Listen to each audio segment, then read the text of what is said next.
Good afternoon. I'm Dara Bunjon. I'm the food enthusiast here at J More Living. I'm a food writer, food stylist, PR maven, and a frustrated baker. Those of you joining us live, drop your questions into the comment box and I will check from time to time. You'll see me turn my head every once in a while.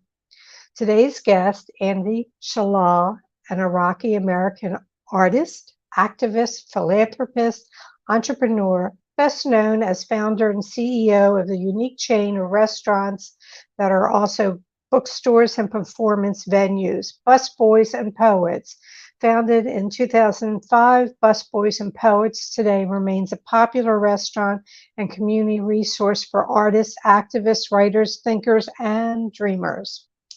I'm glad to welcome the most interesting man in the world. He has won the Lifetime Achievement Award twice. Let's bring in Andy. Hi. Hi, how are you? I was fascinated by hearing frustrated baker. I am. And it's amazing that the different people that I've had on the show at different times who might be great chefs, they go, hate baking, hate it, hate it, hate it. Or it's a science. And I think more people got involved during COVID. I find it a challenge. You know, when I'm cooking, I can throw a little this, a little that, I can save something, but you put salt in. Do you bake? No, I don't bake, but I know that there are bakers that can follow the recipe exactly, and it still comes out not as good as somebody else who can do it also the same way. There's some magic to it that I don't quite understand. Yeah, it's science. It's a science. So it's an art too. Yeah, unless you're an experienced baker and understand the science behind it, you just can't sort of wing it. So let me ask you, what's on your plate today, Andy, other than doing this show? Well, I am actually working with our VP team to try to develop our training program. As you know, when COVID hit, it really changed the whole trajectory of the service industry. The people that come and apply for jobs and so on. We have seen obviously there's still a lot of people looking for work, but many of them have never had experience in restaurants. And so we've had to really start with our training program and way down at the bottom and work our way up. It used to be you can do, you assume that there are some things that people come with that are already predetermined. They've worked in a restaurant, they eat out, whatever it is. They're familiar with some of the things that you would think people would be familiar with, but we have actually kind of dumbed down, in a sense, our training program to make sure that people that don't have that experience, don't have that exposure, are able to also be brought up to speed. I'm curious because DC's legislation, what is it, July or August, where minimum wage is going up to a higher number than it would be in Maryland. Yeah. So there's some thought that a lot of people working in Maryland are going to come to DC to work. Well, the Maryland just recently, the governor Westmore just recently signed into legislation a 15-hour minimum wage in Maryland as well. DC has gone ahead of that because they started with $15, but it was tied to the cost of living. And so every year there's an automatic bump to bring it up to the level of the cost of living. So DC is ahead. We, as an organization, because we have locations in Maryland and Virginia as well, we have used DC as the driver for all of our locations. So whatever is our prevailing wage in DC, we actually apply it to the Maryland and Virginia employees. All the locations. Andy, you came to the U.S. around 10 years of age. Your father was an ambassador of the Arab League. With all that you do for food, art, and people, I'm curious, what was home life like? Tell us about the family table you grew up with. Well, ironically, we never had dinner together. I mean, we were not one of those families that gets together and eats together. My parents were very busy people. They were involved in many social, gatherings, and they were out most of the time. We ate, on the run most of the time. Now, my grandmother was a very tough woman and a stickler. When she cooked, I remember watching her one time as a young child. When she washes the rice, she would just drain it with her hand, cupped along the edge of the pot, and she turns it over. And then she told me one time, she said, if a grain of rice falls out of that pot, you'll never get full again. And I was like, wow, I had to watch every grain of rice coming out of there. But for my mother, cooking was more of a practical thing. She was a career woman. She had her, 4 or 5 staple type dishes that she cooked on a regular basis, but they were quick. They were, kind of not a la minute, but certainly, didn't require, measuring cups or recipes or anything like that. It was just, put it together and whatever she's got, whatever vegetable happened to be there, add a little bit of sauce to it, make it into a stew, and then, put it over rice. That was kind of the basic meals on a regular basis. But then when we had guests over, that was the really cool stuff comes out, all the fancy things, the baked things, the things that are baked and cooked and take time and assembled come out then. So we were really excited when guests were coming over because we not only eat then, but we also have leftovers for the next few days. That was really, really cool. When we came here to the United States, my father started, working. He bought a restaurant, and that's how I got into the business. Also, indirectly, but he, we became a restaurant family. And when people were having holidays, when people were off, we were working harder because that's the days that restaurants, step up their game. The only days that we had off was Thanksgiving and Christmas. And that was the day that we were closed for business. And that was the days that we actually had a family meal where we cooked and we watched football. We did the usual kind of American stuff, and I really look forward to those 2 days because they were so special, so unique. That was the days. But we ate on the fly most of the time. It's interesting, I come from a family where no matter what, the family sat down as a unit and had dinner every night because that was the core to it. I used to envy you. I used to envy friends that had that. Well, I think you had that same unity in a different format, working in the kitchen and working with the family and learning the restaurant business. I know as a child, I've learned a lot about you and still not enough, but there were enough videos that you actually overcame stuttering as a child, and you went through a time where you had a racial ambiguity. So I found that interesting. We're going to get to the food, we're going to get to the restaurant, but maybe fill people in on what it was like to come to the United States when you're 10 and 11 years old. Well, it was like landing on a different planet. You have to relearn everything. As a kid, you're so immersed in your own culture and your own friends and your own world, and suddenly you are uprooted from there and you brought it to something completely different. The landscape was different, the people were different, the language was different. Everything was different, and back then this was 1966, and you started middle school. And I remember one of the first things is, you have these forms you have to fill out, and you have to be like, either are you white or black or other? That was the questions they asked. And I had no idea what the questions meant and what they were asking. And I would leave them blank because I didn't know what to fill in. So it was not a very hospitable place for someone that was different. At least back then. And then I think, as the years went by, I started thinking in terms of what is this race issue that America is constantly struggling with, Martin Luther King being assassinated and all the riots that happened after that. And we've seen so many different iterations of that now along the way over the decades. Busboys and Poets was kind of an homage to that, kind of like, how can we create a space that actually brings people together, that break bread together? Because breaking bread was a big deal. Restaurants were one of the most segregated places.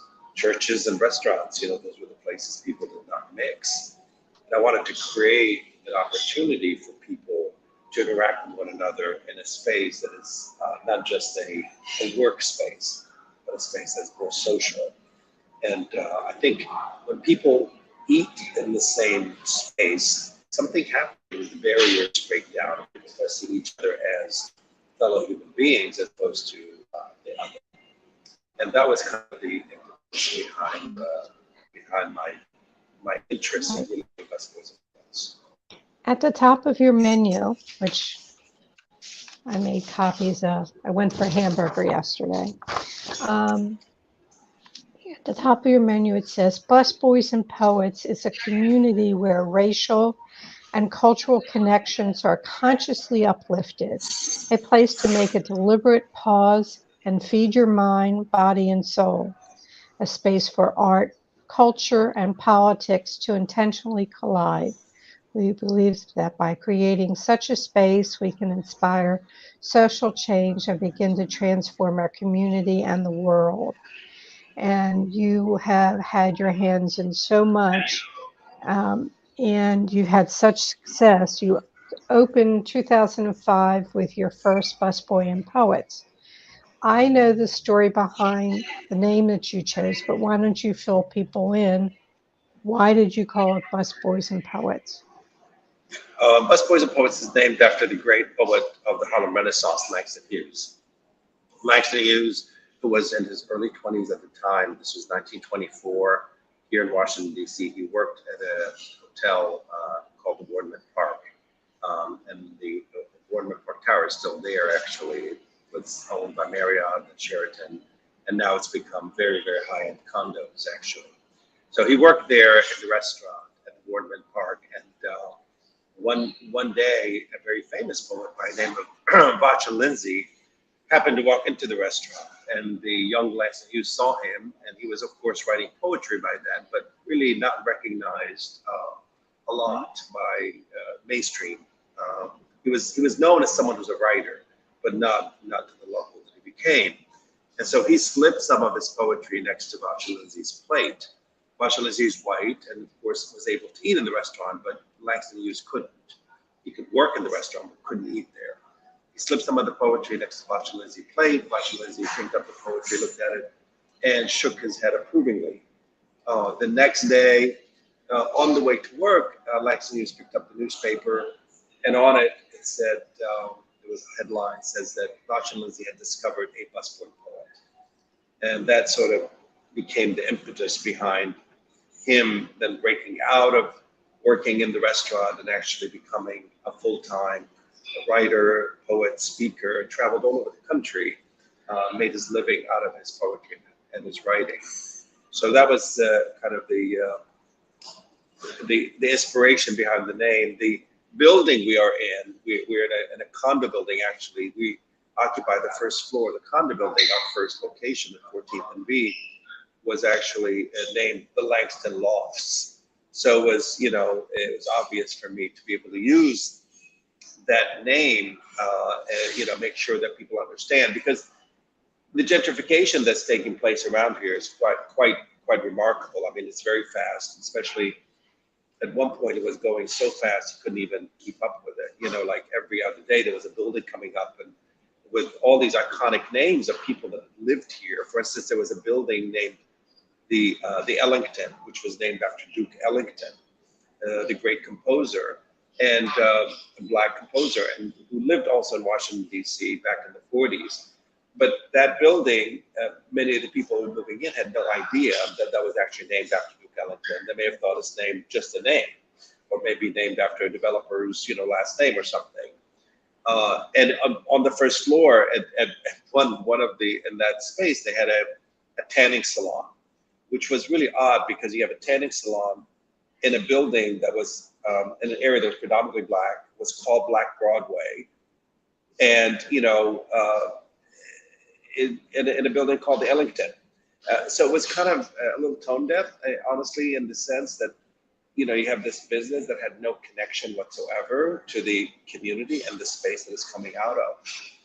So I wanted to make sure that the space that I created was going to be a space that is relevant and really use it as an opportunity to educate and enlighten and inform people about the area and about the significance of these really important people that created this amazing surge of art, poetry, music, and so on during the Harlem Renaissance. I had a friend of mine who usually is able to watch the show, couldn't, so he sent in a couple questions for you. And he says, does your political activism influence the foods you serve in any way?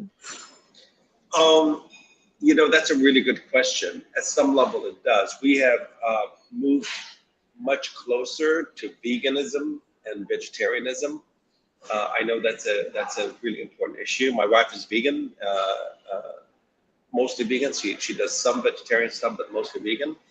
And I know that's something that we're moving toward. I mean, there's always a tension between making the place accessible to as many people as possible so that you can have that mix of community and creating a space that really does speak to its values that are really, really important. So, you know, I'm always trying to keep that tension and not go too far one way or the other to allow it to continue to be the inclusive space that it is. But we constantly try to slide away from animal products and move toward veganism. And of course, you know, that whole world has changed significantly. There's a lot of really good vegan food now. So you don't have to be compromising too much when you go in that direction. Well, you're always involved in I hate to use the terminology because at farm to table, we're sourcing locally. And, you know, just trying to read here that organic eggs, local organic milk, organic fair trade coffee, organic fair trade tea, local organic produce when possible, and your meats, no antibiotics, all vegetarian diet, humanely raised in local farms. And this is all on the menu. And people can easily pick out from gluten-free and vegan and vegetarian because it's marked very well on the menus. And I want to tell people that you can go in. Each location has its own performance center. And just go to busboysandpoets.com.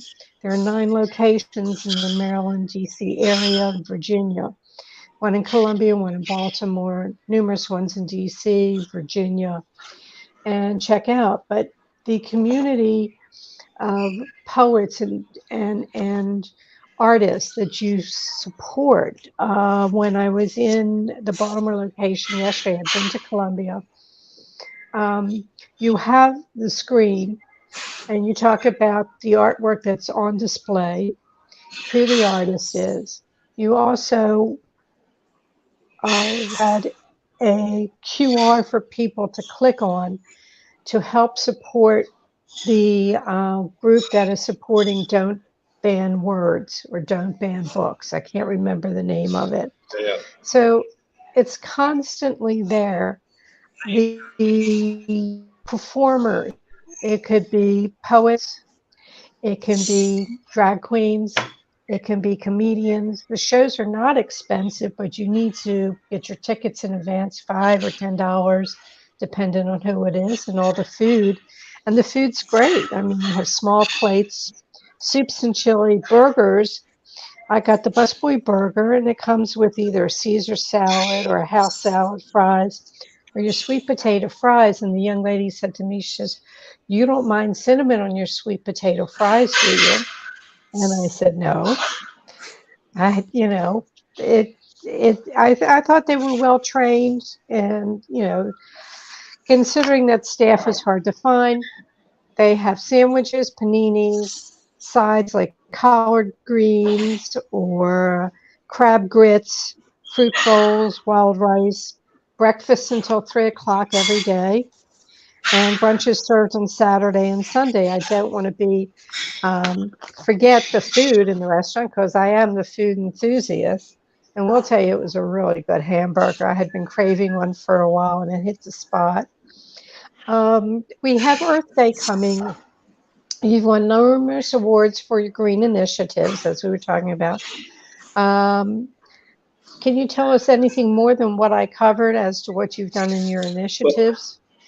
well, one of the first things that we did, we realized that restaurants use a lot of energy. We are heavy in use of energy, and I wanted to figure out a way that we can actually have some sort of to get our energy not from fossil fuels but from sustainable sources like wind. So we were one of the first places early on that switched to wind energy. So we have 100% wind energy now in all of our places. Just recently, I believe, and I'm not sure it's finished yet, but that our Virginia location has switched to wind energy because Dominion Power that handles Virginia for a long time resisted allowing customers to move to more sustainable forms of energy. I think they have moved in that direction at this point. We were in the process of making that change. And I need to check on that to see before I say it.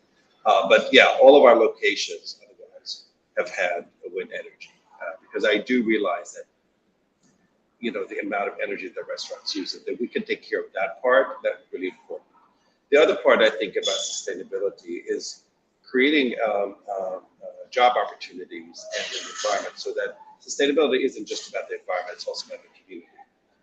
How do you not be the person or the business that comes in and pushes everybody out because your prices are prohibitive or your salaries are low or any number of things that cause people to not be able to live and work somewhere near where you are. So we've really been at the cutting edge, I think, working with city councils, city governments to try to move initiatives that make it better for people to work and live in the community they're in. So those types of things I think we've been really good at. I know that you made it through COVID. There were a couple of things that you did. And one of the videos I saw is you felt as if you had to keep the light on. There had to be a way to serve the public and not close the doors. And I think prior to COVID, you had gone back for your MBA. So I'm sure that helped you.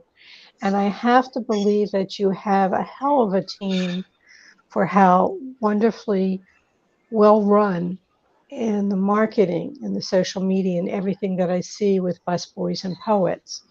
Amazing team. I know it. I know you're brilliant, but I know you're not doing it all. So Absolutely, yeah, absolutely. We have an incredible team, and they are so committed and so really. I mean, I count my blessings every day, really, on that front. I'd like to think that we take care of our people, and in return, they take care of business. But yeah, it's been, I think opening and staying open. I always feel that restaurants kind of are the pulse of a community in many ways. These gathering places. And when the gathering places go away, something happens to the community starts to feel depressing, frankly. I know after 9/11, for instance, when 9/11 happened, it was in the morning, and I remember coming into DC, and the world was ending, and people were running around like crazy. They didn't know where to go, and restaurants were shutting down so fast. People putting signs on the door saying "they're gone," or locking the door and saying "we're out of here." I had 2 restaurants back then in the Tupon Circle area, and I went to both of them and I said, "Let's stay open. Let's not charge people. Let's give away food today." It's a very strange day, but let's stay open. And we did. People couldn't get home anyway. It was too difficult for people to get home at that point. But we ended up staying, and we were jammed with people. People just wanted to be around other people because in situations like that, whether it's 9/11, whether it's a pandemic or any kind of time when people feel alone and in a crisis mode, they want to be with other people so they don't feel so alone. And I believe restaurants really have a responsibility, if nothing else, to be able to keep the lights on. I know that's easier said than done, and I'm fortunate that I'm able to do that. But it was never about making money. It was never about like, oh, we have to keep the lights on because we need to make money. It It was about keeping the lights on because that's a responsibility that we have as a gathering place. If we're going to call ourselves that, we cannot be closed. We have a comment in here from Kaylin Thomas. She says, thank you for caring about and educating patrons about the Black history of the area. So just passing that along to you. We do a lot of programs around that issue, obviously. You know, we were, you know, like Black Lives Matter came during the pandemic, but we had been doing that kind of work from day one because we opened with the idea that this is a place where race can become a topic of conversation, that people cannot ignore it, but make conversation around it. And we started something called Actor, a continuing talk on race that continues still today, Right. where we bring people together once a month to talk about a specific topic that deals with race specifically. It's really quite something. And people can see it busboysandpoets.com and Instagram Busboys and Poets. It's not hard to find. You can check the programming, go in for some food. You received Martha's Table Luminary Award. Can you tell us more about that? Yeah, I mean, the awards I receive, honestly, are I am not worthy of them. Frankly, I feel like, you know, there are so many people that do great things. I know that sometimes, you know, these awards are given. Very, very much appreciative of them. But it was one of the first awards that Martha's Table was started to give out. My only recollection of that night, frankly, is Colin Powell was in the audience, and I thought, I'm standing in front of a war criminal, you know, you know, receiving an award. How quaint is that?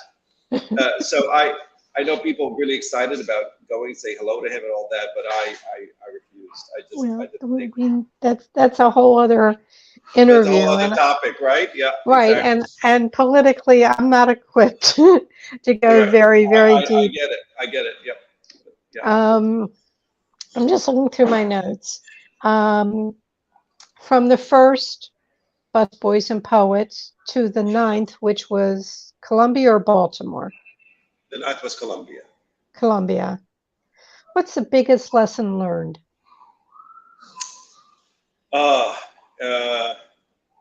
You know, one of the first lessons I learned when I opened my other place is that when you open a place, you have to think in terms of your target audience. Who are the people you're serving? And you got to start with that end in mind, I think.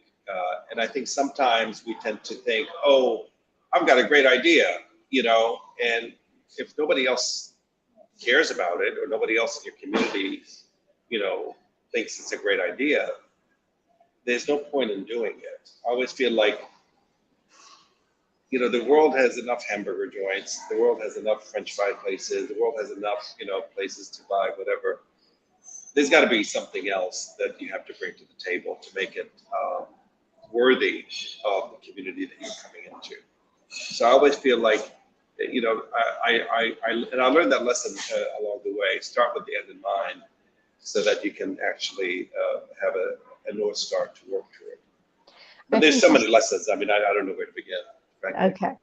Yeah. So in one of the videos that I watched, in essence, this is something I learned before, and basically you reiterated, where there's a need, there's a business. If you have the solution, there's a business. And not that you're looking to do the business, but if you can meet that need, you will have success. I talked about you being an artist. Did you take any art classes, or was this just? I mean, just in school, in high school, I took a couple of classes in college, but I was never really kind of a professionally trained as an artist. This mural that you see behind me, I'll hold it up here. I did that. That's the mural I did. Let me see it. Yeah, that's great. Yeah.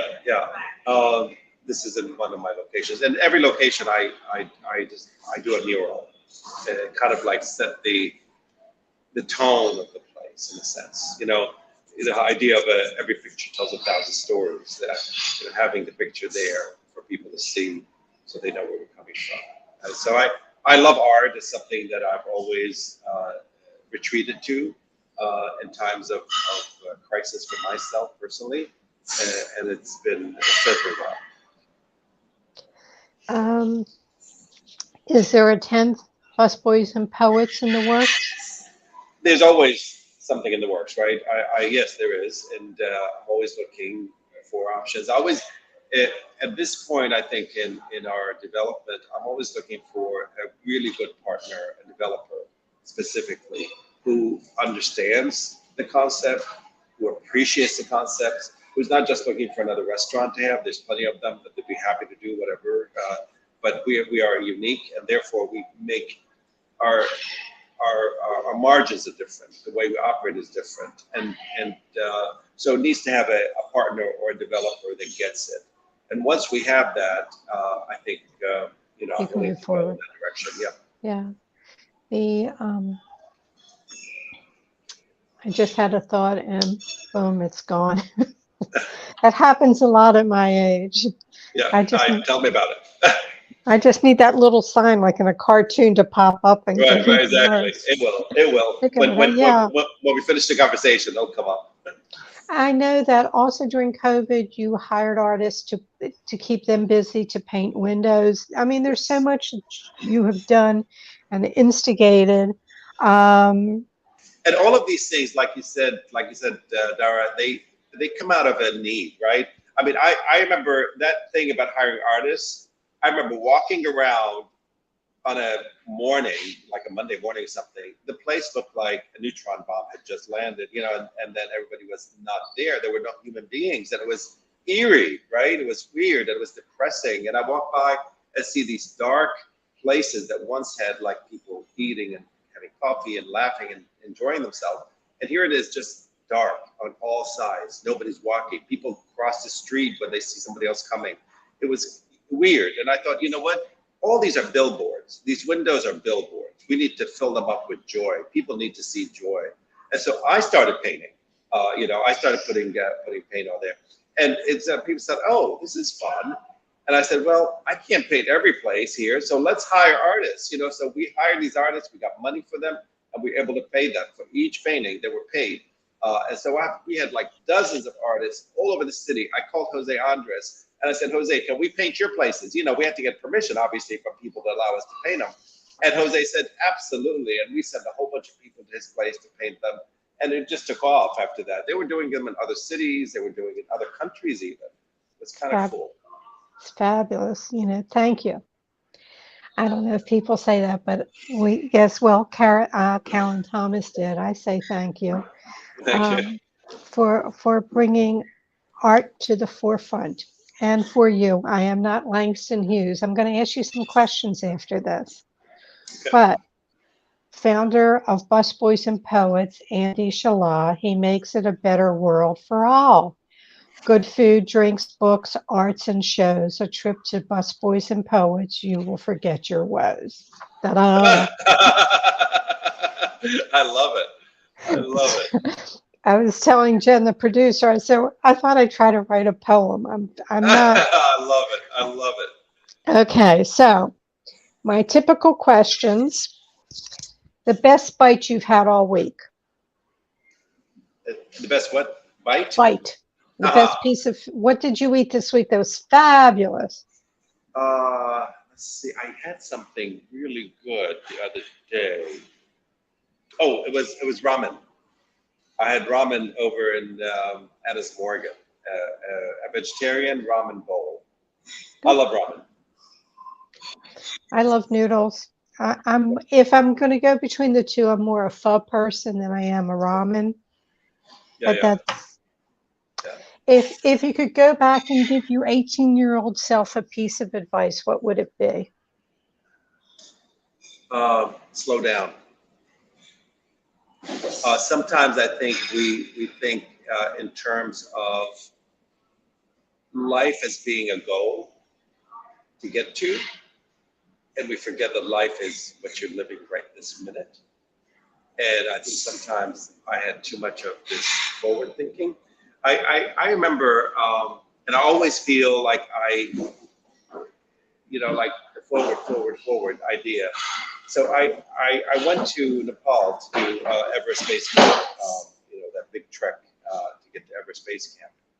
And I remember about halfway through, I was getting like really discouraged because it's difficult, and I'm not an athlete or anything like that, so it's difficult for me. And so I had a Sherpa who was with me, guiding me, and the Sherpa sat me down and he said, "You know what your problem is?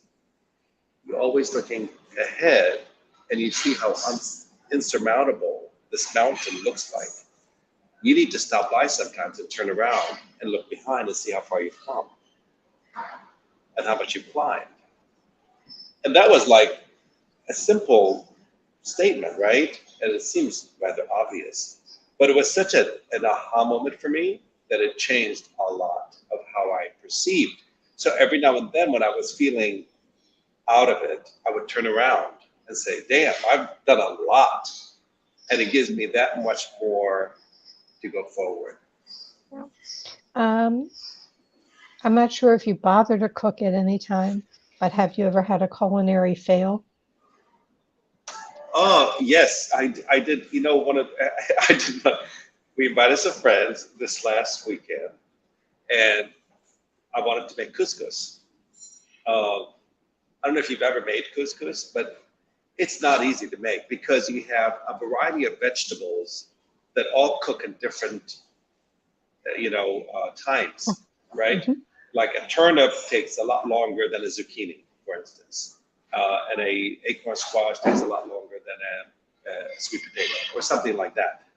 Well, it's really hard to time them so they all come out perfect, and it was a mess. I had turnips that were crunchy, which they're not supposed to be in couscous, and a zucchini that was mushy, which is not supposed to be couscous. And the couscous was too wet, and it was just a failure. And one of the people was sitting, and I noticed they didn't touch their plate hardly, and they were being polite, saying, "Oh, I'm full. I'm full." No, people eat even if they're full when they enjoy their food. But when I saw the guy, I said, "Oh shit, that was really bad." So I'm not making couscous anymore. That's over. Yeah. If you wake up tomorrow morning with a new talent, what would the new talent be?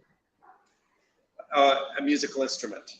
I've never played a musical instrument, and I was just, in fact, we were at a event where I was just so enthralled by the musicians, and I don't know how to play a musical instrument, and I would love to be able to play like the guitar, the violin. I know how to do drums a little bit, but I'm not that good at it, But anyway, yeah, a musical instrument for sure. And my last and final question, what didn't I ask you that I probably should have? Um, I don't know. I think one of the common questions that gets asked is, do you have any regrets?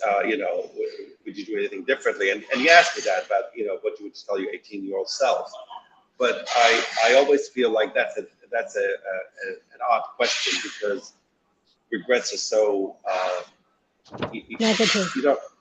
Well, yes, exactly. They're negative, but and failures. What are your failures? Which is, you said failed culinary failures, but there are so many other failures in life that really end up being incredible lessons that you learn from and you grow from, and they make you who you are.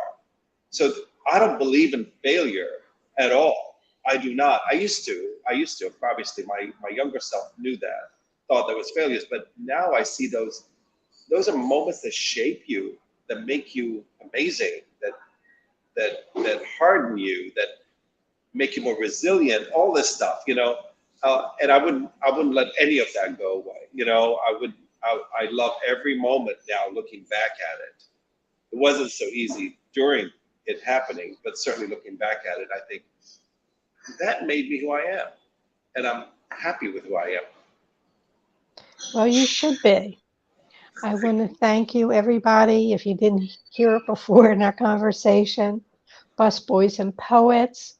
It is a restaurant, bookstore, event space, music, art, shows, great food. Look it up. We got Baltimore, we have Columbia, DC, Northern Virginia, and who knows if he finds the right partner, there could be one near you. Uh, keep checking out the website. Andy, it's been a real pleasure to talk to you. And again, I feel like I've skimmed the surface of a very uh, wise and great man. You've accomplished a lot and done And a lot for the people in the community. So we thank you. and I've got a memoir coming out, so I hope people will pick it up and read it. Well, It's then fun. you'll come back on and we'll talk about that.